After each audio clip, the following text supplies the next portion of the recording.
Se você pudesse colocar um preço na última vez que seu filho lhe pediu para brincar e você disse agora não, estou ocupado, quanto seria? Se pudesse comprar de volta o olhar de decepção da sua esposa quando você chegou tarde a mais um aniversário, você teria dinheiro suficiente no banco? Meu nome é Alberto e, durante 50 anos, fui o homem mais bem-sucedido que você conhecerá. Construí impérios, ergui arranha-céus e acumulei cifras que a maioria só vê em sonhos. Mas hoje, sentado em um escritório de mármore frio, percebi que sou o homem mais pobre do mundo. Passei 5 décadas perseguindo uma sombra, trocando os beijos dos meus filhos por bônus trimestrais e as carícias da minha mulher por apertos de mão em salas de reunião. Ganhei o mundo, mas perdi minha alma no processo. Fique comigo até o fim, não porque minha história seja heroica, mas porque é um aviso. Se você sente que seu trabalho é sua vida, se acredita que prover é o mesmo que amar. O que vou lhe dizer pode ser a única coisa que salvará seu futuro da solidão absoluta que hoje me consome. Não permita que o meu fim seja o seu começo. Capítulo 1 – A semente da ambição. Lembro perfeitamente do cheiro do café barato e do som do despertador às 5 da manhã naquele pequeno apartamento onde tudo começou. Naquela época, a fome não era apenas física, era uma fome de transcendência, um desejo voraz de provar ao mundo que eu não seria apenas mais um na multidão. Olhava para minha jovem esposa, Helena, dormindo calmamente, e prometi a mim mesmo que ela nunca teria que se preocupar com o preço da carne ou do aluguel. Pensei que o amor se media pela solidez de uma conta bancária. Essa foi a primeira mentira que aceitei como verdade. Saía de casa quando o sol ainda não ousava aparecer e voltava quando a lua já era a dona do céu. Os primeiros anos foram uma embriaguez de adrenalina. Cada promoção parecia uma droga. Lembro do meu primeiro bônus importante, cheguei em casa eufórico. Acordei Helena e espalhei as notas sobre a cama. Ela sorriu, mas em seus olhos havia uma faísca de algo que, na época, não soube identificar, não era ganância, era medo. Ela me abraçou e disse, é maravilhoso, Alberto, mas sinto sua falta. Eu ri, pensando que era uma futilidade de mulher jovem. Faço isso por nós, respondi, usando a frase que se tornaria meu escudo e minha desculpa pelo próximo meio século. O conflito começou de forma sutil. Pequenas fendas nos alicerces do nosso relacionamento que eu ignorava enquanto polia a fachada da minha carreira. Perdi a primeira palavra do meu filho mais velho, Marcos. Estava em uma reunião em outra cidade fechando um contrato de distribuição.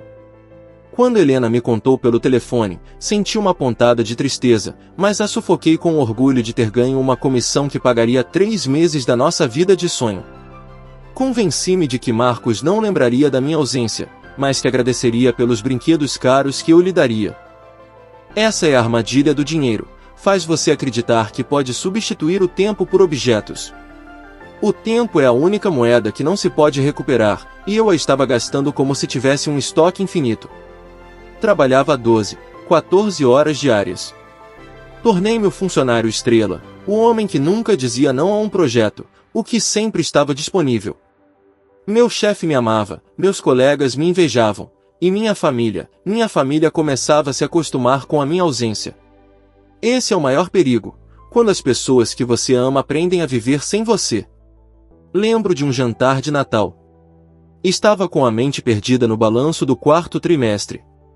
Estava fisicamente sentado à mesa, sentindo o cheiro do peru, vendo as luzes da árvore, mas meu espírito estava em uma planilha de Excel.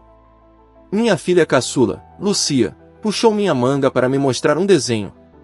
Mal olhei para ela, dei um tapinha em sua cabeça e continuei falando ao telefone com um cliente que tinha um problema urgente. Não vi como ela baixou os ombros. Não vi como guardou seu desenho debaixo do guardanapo. Esse desenho, anos depois, eu encontraria em uma caixa de recordações. Era eu, um boneco preto sem rosto, cercado de sacos de dinheiro, longe de um grupo de pessoas que davam as mãos. Naquela época, eu acreditava que estava construindo um legado. Acreditava que cada hora extra era um tijolo na fortaleza que protegeria os meus. Mas não eram tijolos, eram grades. Estava construindo minha própria cela, decorada com tapetes de luxo e diplomas na parede, mas uma cela, afinal. O dinheiro fluiu. Trocamos o apartamento pequeno por uma casa no subúrbio, depois por uma mansão com piscina. Trocamos o carro velho por um que rugia ao dar a partida. E a cada melhoria material, o silêncio em casa ficava mais denso. Já não falávamos de nossos sonhos, falávamos de gastos, de investimentos, da próxima grande compra. Substituí a conexão emocional por uma transação financeira constante. E o pior é que eu sentia orgulho disso. Olhava-me no espelho e via um vencedor, ignorando completamente que o homem que amava Helena e brincava com Marcos estava desaparecendo, sendo substituído por uma máquina de gerar renda que não sabia como parar. Capítulo 2. As algemas de ouro. À medida que os anos passavam, minha carreira deixou de ser um meio para um fim e se tornou o fim em si. Já não trabalhava para viver, vivia para trabalhar. Fui nomeado diretor regional e, pouco depois, vice-presidente de operações. Meu ego se alimentava do respeito que eu inspirava nos corredores da empresa, mas esse mesmo ego me deixava surdo aos gritos silenciosos do meu lar. O dinheiro já não era uma preocupação, mas havia se tornado um vício. A segurança financeira, aquela promessa que fiz a Helena em nossa juventude, transformou-se em uma obsessão por acúmulo. Cada milhão adicional na conta era um escudo contra um medo que eu mesmo inventara, o medo de ser irrelevante. Lembro de uma noite em particular. Perto do nosso 10º aniversário. Tinha planejado, ou melhor, minha secretária tinha planejado, um jantar extravagante no restaurante mais caro da cidade. Cheguei 40 minutos atrasado, com o telefone colado ao ouvido, discutindo sobre uma greve em uma de nossas fábricas. Helena me esperava com um vestido vermelho que eu nunca tinha visto. Estava linda, mas seus olhos estavam apagados. Quando finalmente desliguei, em vez de pedir perdão, entreguei-lhe uma caixa de veludo azul. Dentro havia um colar de diamantes que custava mais que nosso primeiro apartamento. Ela o olhou, não com alegria, mas com uma tristeza infinita. É muito bonito, Alberto, disse com uma voz que parecia vir de outro cômodo. Mas eu gostaria mais que você estivesse aqui comigo, não apenas com o seu corpo, mas com a sua mente. Eu me ofendi. Como pode dizer isso? Reclamei. Trabalhei como um escravo para poder te comprar isso. A maioria das mulheres daria tudo para estar no seu lugar. Essa frase, carregada de uma arrogância tóxica, foi o primeiro prego real no caixão da nossa intimidade. Na minha cegueira, pensava que sua falta de entusiasmo era ingratidão, quando na verdade era o luto pelo homem por quem ela havia se apaixonado. Convenci-me de que Helena não entendia a pressão que eu carregava. Para justificar minha ausência emocional, mergulhei ainda mais no trabalho. As viagens de negócios tornaram-se mais frequentes e longas. Tóquio, Londres, Nova York, cidades que eu conhecia apenas pelas salas de reunião e hotéis de luxo. Enquanto eu colecionava milhas aéreas, meus filhos colecionavam ausências. Marcos já não me pedia ajuda com o dever de casa, tinha aprendido que minha resposta padrão era: pergunte à sua mãe, estou no meio de algo importante. Lucia parou de me convidar para seus recitais de dança porque cansou de ver minha cadeira vazia na primeira fila. Um dia, voltei de uma viagem de 3 semanas e encontrei a casa em um silêncio sepulcral. Não era o silêncio da paz, mas o da resignação. Fui à cozinha e vi Marcos, que já tinha 12 anos, preparando um sanduíche. Tentei ser o pai legal e perguntei como ia o futebol. Ele me olhou com uma frieza que gelou meu sangue. Deixei o futebol há 6 meses, pai. Agora estou no clube de debate. Mas não importa, o cheque da inscrição você pagou no prazo. Essas palavras foram um tapa de realidade que decidi ignorar. Preferi pensar que era apenas uma fase de rebeldia adolescente, em vez de aceitar que meu filho me via como um caixa eletrônico de terno. O sucesso profissional é uma droga poderosa porque o mundo te aplaude pelos seus vícios. Se você é alcoólatra, as pessoas se preocupam. Se é viciado em trabalho, as pessoas te dão prêmios e te colocam em capas de revistas. Eu me sentia invencível. Estava no topo da montanha, mas não percebia que naquele topo só havia espaço para uma pessoa. Estava construindo um império de cristal sobre um pântano de negligência familiar. Cada vez que sentia uma ponta de culpa, a sufocava comprando um carro novo, reformando a cozinha ou enviando a família para férias de luxo, às quais eu me juntava apenas nos últimos 2 dias, para depois passar o tempo todo no computador.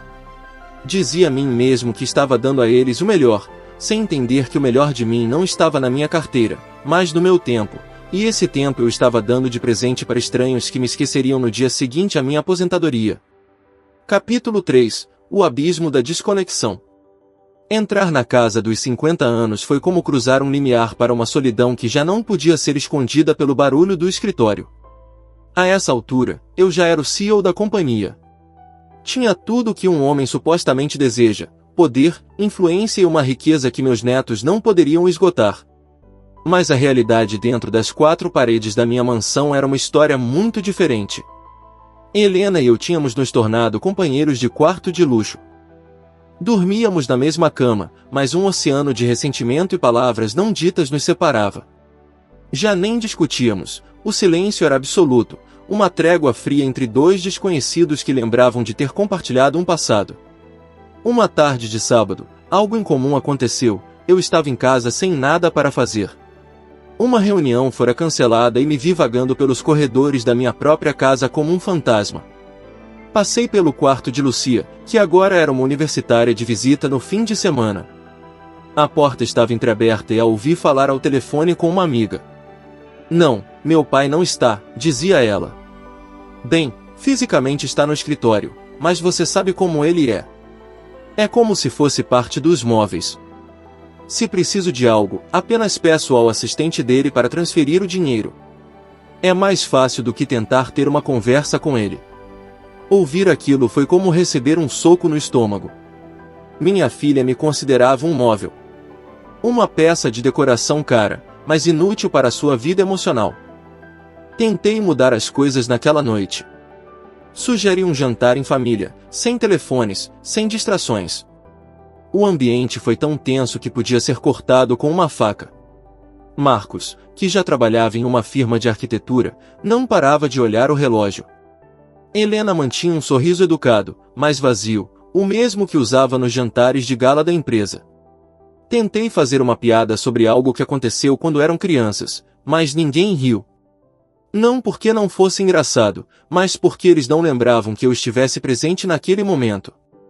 Percebi que eles tinham sua própria linguagem, suas próprias piadas internas, uma vida completa da qual eu não fazia parte. Eu era o provedor, o arquiteto do bem-estar material, mas um intruso no mundo emocional deles. A tragédia da minha vida não foi um evento catastrófico repentino, mas o gotejamento constante de prioridades erradas. Naquela noite, depois que os filhos saíram, Helena ficou limpando a mesa. Aproximei-me dela e tentei colocar a mão em seu ombro. Ela se retesou levemente, um movimento quase imperceptível, mas devastador. "Helena, em que momento nos perdemos?", perguntei com a voz embargada. Ela deixou o prato que segurava, olhou-me com uma mistura de pena e cansaço, e respondeu: "Você não se perdeu, Alberto. Você saiu para trabalhar em uma segunda-feira de 1985 e nunca mais voltou. Nós cansamos de esperar por você na porta e decidimos seguir vivendo. Não nos odeie por termos aprendido a ser felizes sem você." Fiquei sozinho na sala de jantar, cercado de porcelana fina e castiçais de prata, sentindo o vazio que nenhuma quantia de dinheiro poderia preencher. Tinha passado 50 anos da minha vida correndo uma corrida que venci, apenas para descobrir que a linha de chegada estava em um cemitério de afetos. Em meu afã de dar a eles um futuro, roubei-lhes o presente. Em minha obsessão por evitar a pobreza que vivi quando criança, herdei a eles uma pobreza espiritual muito mais profunda. Naquela noite entendi que o dinheiro é um excelente servo, mas um mestre cruel. Ele serviu para construir uma gaiola de ouro onde agora estou preso, vendo como as pessoas que mais amava se afastam em direção a um horizonte onde não sou necessário. A ambição, que antes foi meu motor, tinha se tornado meu carrasco. E o pior de tudo é que ainda me restavam anos de vida para me arrepender, mas talvez não o suficiente para reparar o dano. Capítulo 4 – O trono vazio e o silêncio do ouro. O dia da minha aposentadoria chegou com a pompa e a frieza de um funeral de estado. Houve uma festa no salão principal da corporação, a mesma que eu ajudei a expandir por 3 continentes. Meus colegas, alguns dos quais eu mal conhecia, proferiram discursos sobre minha visão inabalável e minha dedicação lendária. Entregaram-me um relógio de ouro maciço, um objeto irônico para alguém que acabará de descobrir que o seu tempo tinha se esgotado. Enquanto segurava aquele troféu, olhei para a multidão e percebi uma verdade aterradora. Em menos de 24 horas, meu nome seria apenas uma placa numa parede e meu escritório seria ocupado por um homem 20 anos mais jovem, com o mesmo olhar faminto que eu costumava ter. Fui substituível no trabalho, mas em casa, o lugar onde eu deveria ter sido insubstituível, eu já era um estranho. Voltei para casa naquela tarde, com um relógio de ouro no bolso e um vazio no peito que nenhuma cifra na minha conta bancária podia preencher.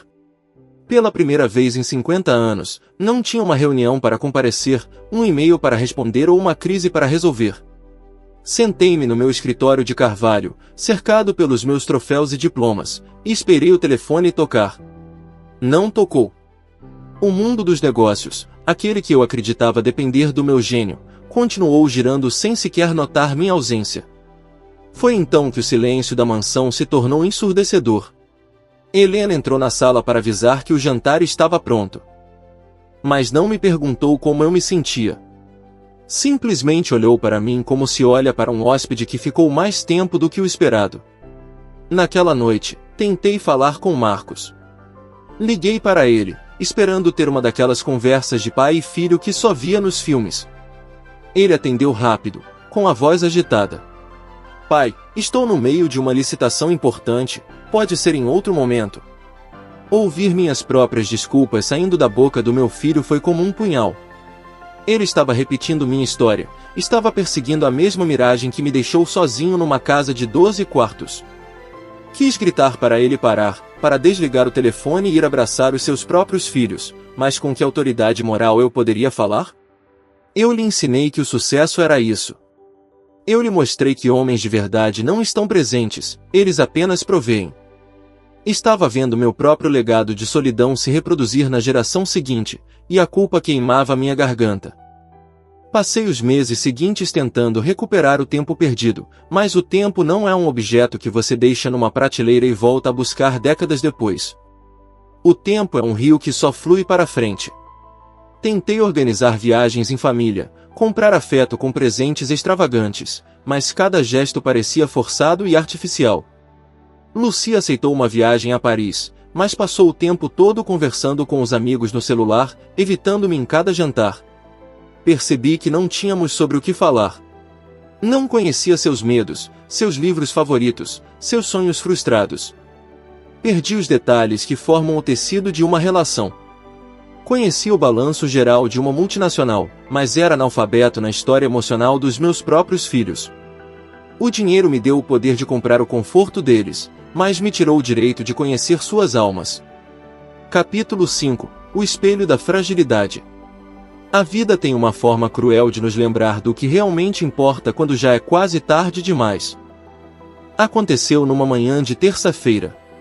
Estava no jardim, olhando as flores que um jardineiro pago por mim cuidava, quando uma dor aguda, como um raio de gelo, atravessou meu peito. Caí de joelhos, com a boca cheia de um gosto de metal. Enquanto minha visão escurecia, meu primeiro pensamento não foi para as minhas ações na bolsa, nem para o edifício que levava meu nome. Meu primeiro pensamento foi: não me despedi da Helena. Naquele momento de absoluta vulnerabilidade, cercado por toda a minha riqueza, percebi que não podia comprar nem mais um único batimento cardíaco. Acordei num quarto de hospital 3 dias depois. O bip rítmico das máquinas era o único som no quarto. Ao meu lado, dormindo numa poltrona desconfortável, estava Helena. Não estavam meus sócios comerciais, não estavam os políticos que buscavam meus favores, não estavam os subordinados que me adulavam. Só estava ela, a mulher que eu negligenciei durante meio século.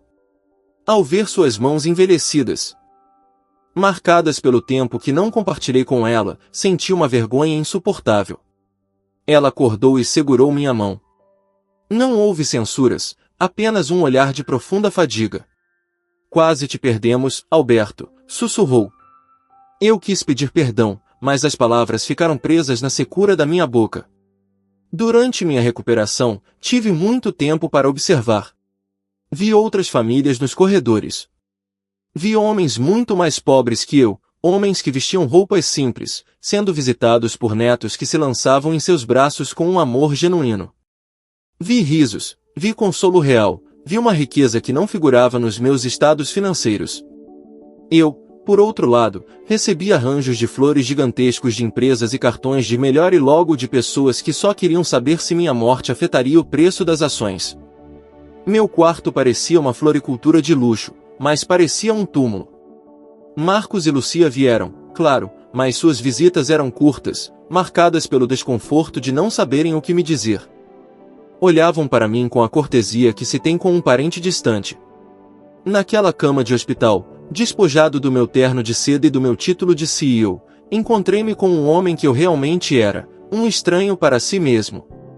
Percebi que passei 50 anos construindo uma muralha ao redor do meu coração, pensando que era uma fortaleza, quando na verdade era uma prisão. Confundi valor com preço. Acreditei que minha família precisava do meu dinheiro, quando o que precisavam era da minha presença, da minha escuta, da minha vulnerabilidade. O dinheiro é uma ilusão de segurança, a única segurança real é o amor daqueles que te conhecem de verdade, ainda assim, decidem ficar. Olhei para Helena, que lia um livro em silêncio junto à janela, e compreendi que ela era o único tesouro que me restava, e que eu a tinha mantido por inércia, não porque eu a tivesse cultivado. Ganhei todas as batalhas no mundo exterior, mas perdi a guerra pela minha própria casa. Senti-me como um náufrago numa ilha feita de ouro, morrendo de sede porque ouro não se pode beber. A lição estava clara, mas o peso do passado era uma corrente pesada demais. Como se reconstrói uma catedral que foi reduzida a cinzas durante 50 anos? Não sabia, mas pela primeira vez na vida, não podia contratar ninguém para fazer isso por mim. Capítulo 6. O retorno a um templo vazio. Voltar para casa depois do hospital não foi o alívio que eu esperava. Cruzei o limiar da minha mansão e, pela primeira vez, não vi uma obra-prima da arquitetura nem um símbolo do meu status. Vi um mausoléu. O mármore de Carrara, que antes me parecia um sinal de elegância, agora parecia frio como uma lápide sepulcral. As paredes estavam cheias de arte que comprei por investimento, não por gosto, e de repente percebi que não sabia nada sobre as mãos que pintaram aqueles quadros. Assim era a minha vida, uma coleção de objetos caros cercados por um vazio humano absoluto. Helena me ajudou a sentar no sofá do grande salão. Seus movimentos eram mecânicos, eficientes, mas carentes daquela calidez que costumava ter quando éramos jovens e compartilhávamos um cobertor puído na frente de uma televisão emprestada. Tentei quebrar o gelo. Helena, estive pensando, talvez devêssemos vender esta casa. Poderíamos ir para aquele lugar na costa que você sempre gostou, começar de novo. Ela parou, com uma almofada na mão, e soltou uma risada amarga que me doeu mais que um infarto. Começar de novo, Alberto? Com quais lembranças? Minhas lembranças daquele lugar na costa são de 30 anos atrás, quando fomos por 3 dias e você passou 2 no telefone. Construí minha vida aqui, entre estas paredes frias, sozinha. Aprendi a amar minhas plantas, meus livros e meus silêncios. Você não pode comprar um começar do zero como se fosse uma empresa em falência. Naquela tarde, dediquei-me a caminhar pela casa, quarto por quarto. Entrei no antigo quarto de Marcos, que agora era um escritório de hóspedes impecável. No armário, encontrei uma caixa velha que os funcionários da limpeza tinham deixado passar. Dentro havia troféus de beisebol, fitas de participação e fotos. Em nenhuma das fotos eu estava. Era Helena abraçando, Helena celebrando, Helena consolando. Eu era o fotógrafo ausente, o homem que pagava o equipamento mas nunca via o jogo.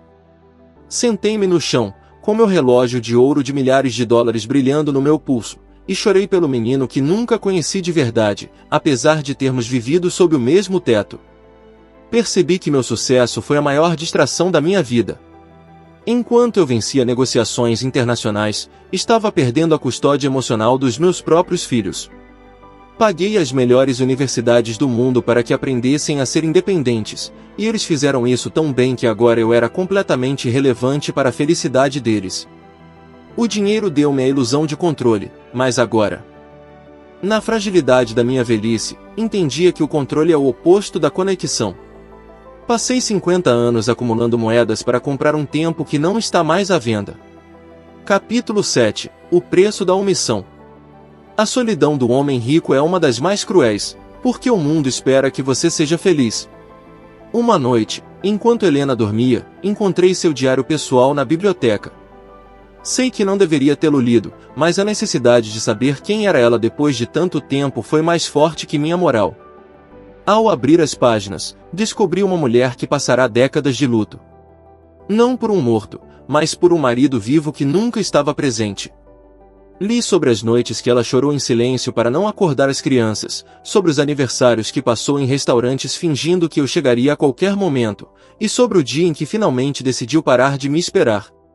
Alberto é um bom homem de negócios, dizia uma anotação de 10 anos atrás, mas é um homem ruim de amor. Não sabe que um abraço vale mais que uma joia, porque o abraço exige tempo e a joia exige apenas uma assinatura. Essas palavras me destruíram. Percebi que durante 50 anos, enquanto eu me sentia um herói provendo luxo, ela se sentia uma viúva de luxo.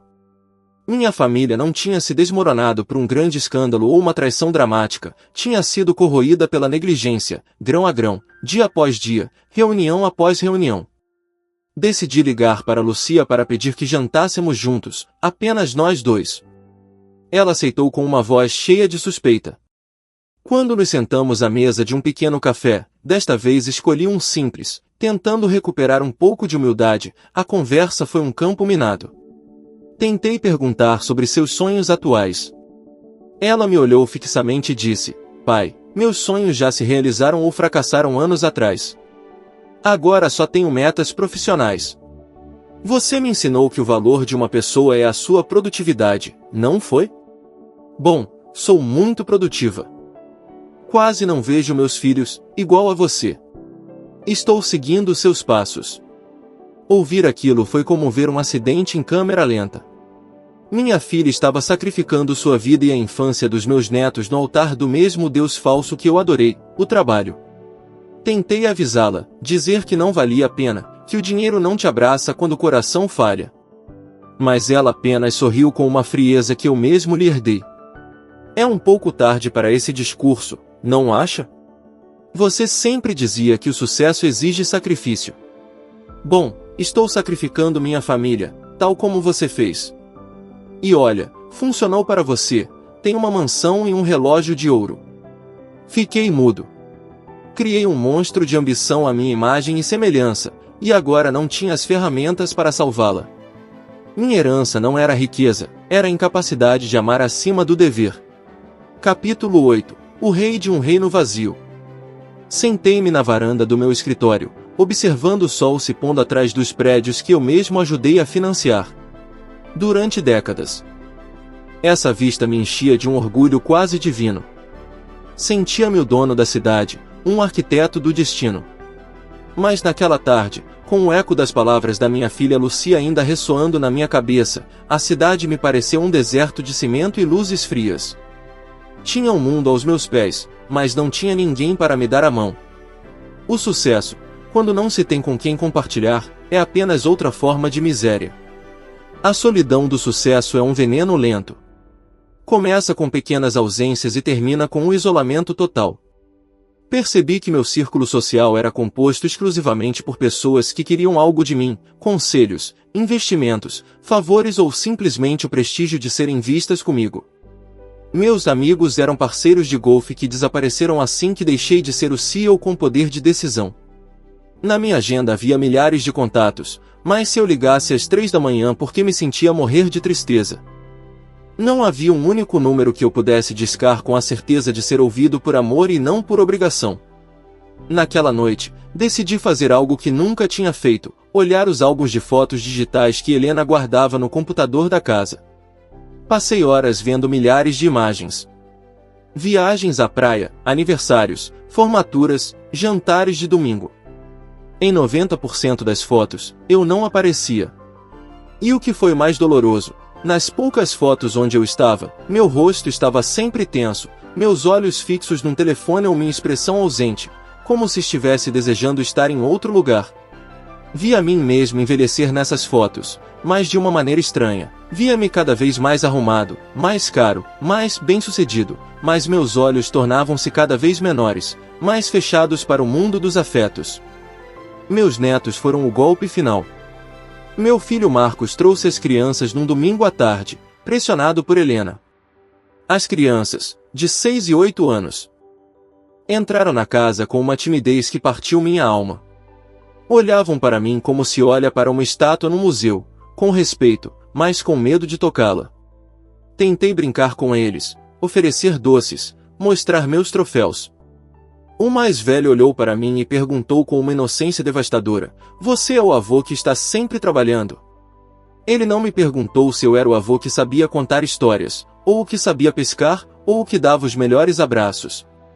Para eles, minha identidade era um verbo: trabalhar. Eu era uma função econômica, não um ser humano. Naquele dia compreendi que tinha apagado meu rastro emocional na vida dos meus descendentes. Tinha construído um império, mas tinha esquecido de plantar as sementes do carinho. Capítulo 9. A armadilha do ouro e a verdade nua. Desesperado para consertar as coisas, cometi o último e maior erro da minha vida: tentei usar o dinheiro para comprar o perdão. Organizei uma reunião familiar e anunciei que ia criar um fundo fiduciário multimilionário para cada um deles. Falei de propriedades, de investimentos garantidos, de uma vida de luxo absoluto que eles e seus filhos teriam assegurada para sempre. Esperava lágrimas de gratidão, abraços, talvez aquele perdão que eu tanto ansiava. Mas o que recebi foi um silêncio gélido. Marcos foi o primeiro a falar.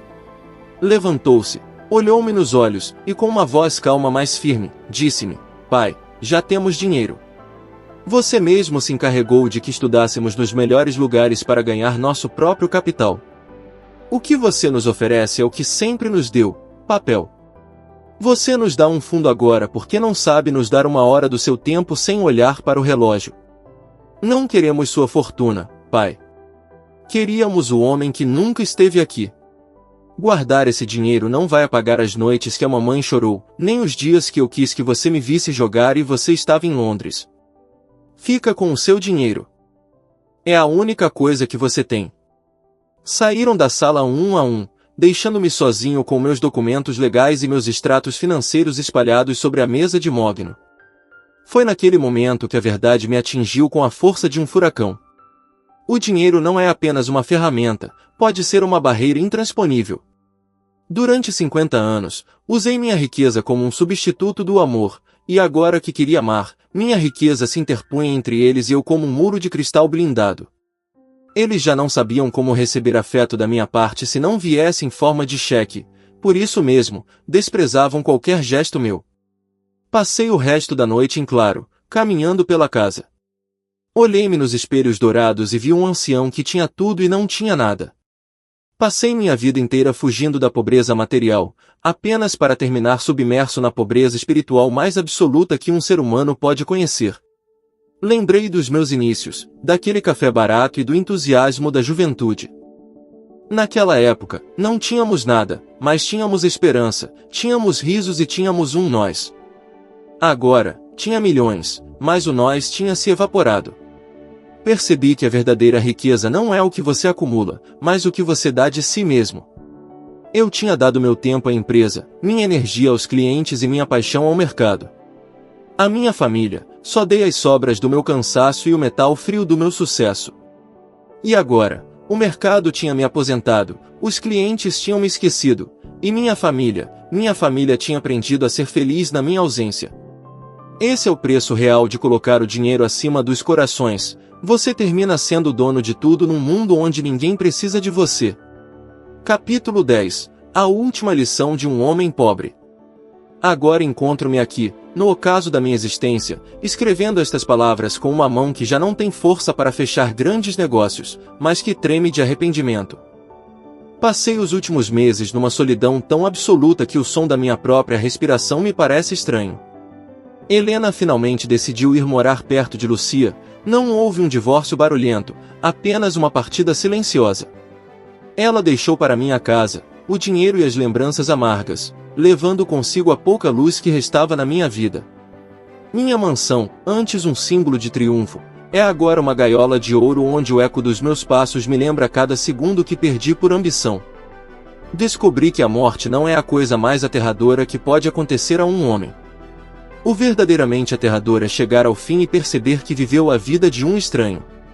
Olhei minhas contas bancárias uma última vez e senti náuseas. Esses números, pelos quais sacrifiquei os beijos de boa noite dos meus filhos e os abraços da minha esposa, não podem me comprar um minuto de paz.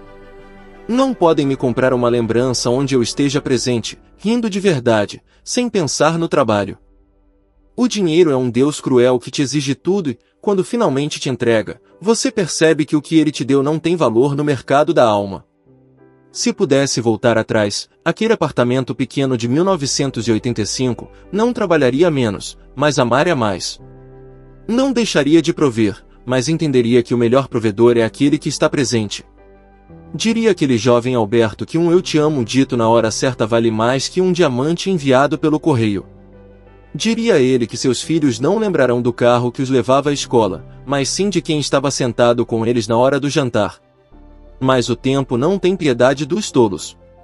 Venci a corrida do mundo, mas cheguei à linha de chegada completamente sozinho. Minha herança será um monte de notas que meus filhos gastarão para preencher o vazio que eu lhes deixei, e meu nome será esquecido na empresa em menos tempo do que leva para secar a tinta do meu obituário. Sou o homem mais rico do cemitério.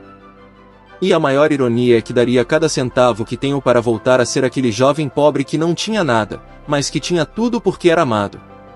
Esta é a minha história, mas não precisa ser a sua.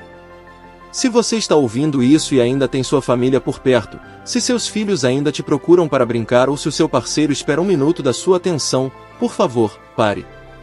O trabalho nunca te amará de volta. A empresa não chorará no seu funeral. Não troque o eterno pelo efêmero.